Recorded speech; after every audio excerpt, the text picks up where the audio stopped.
sia Regione che Governo l'obiettivo è arrivare il prima possibile al 100% della presenza, questo sia ben chiaro.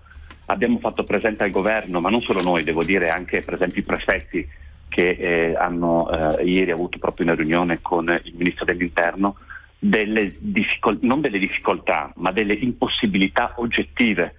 Il numero di mezzi necessario per portare la scuola in presenza al 100% è assolutamente non raggiungibile perché fisicamente i mezzi mancano. Solo nella mia regione, che siamo 1.200.000 abitanti, tenga conto, quindi siamo il 2% della popolazione italiana, servirebbe quasi 300 autobus in più. E quindi si comincerà a riaprire i ristoranti, cominceremo a rivedere il movimento, però certo riaprire i ristoranti la sera e fare il coprifuoco alle 22 la vedo difficile la cena, Presidente. Si slitta alle 23, Presidente?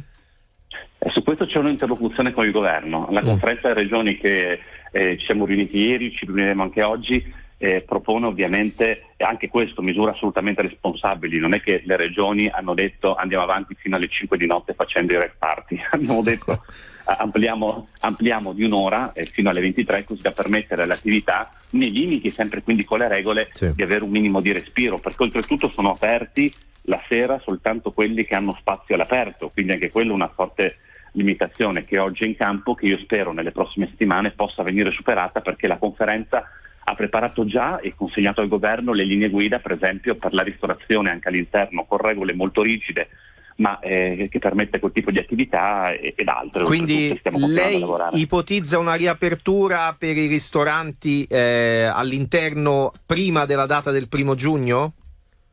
È la nostra proposta, dopodiché non decidono le regioni ma decide il Governo. Noi stiamo cercando di porci in modo assolutamente costruttivo, individuando delle soluzioni per raggiungere l'obiettivo di avere sicuramente una sicurezza sanitaria, che è l'obiettivo di tutti, anzi penso prima di tutto delle regioni, perché i sistemi sanitari dipendono da noi, quindi quando c'è un sovraffollamento degli ospedali il primo problema è delle regioni, ma dall'altro lato però tenere insieme anche tutto, e devo dire non soltanto la parte economica lavorativa. Io sono convinto che in questo momento dare delle regole forti ma permettere ad alcune attività di riaprire vuol dire anche tenere insieme la situazione sanitaria, tenere sotto controllo. Perché lo dico? Perché ormai dopo 1 anno e mezzo di sacrifici, in alcuni casi di disperazione per certe attività, non c'è più quell'adesione ai divieti assoluti che c'era a marzo dell'anno scorso.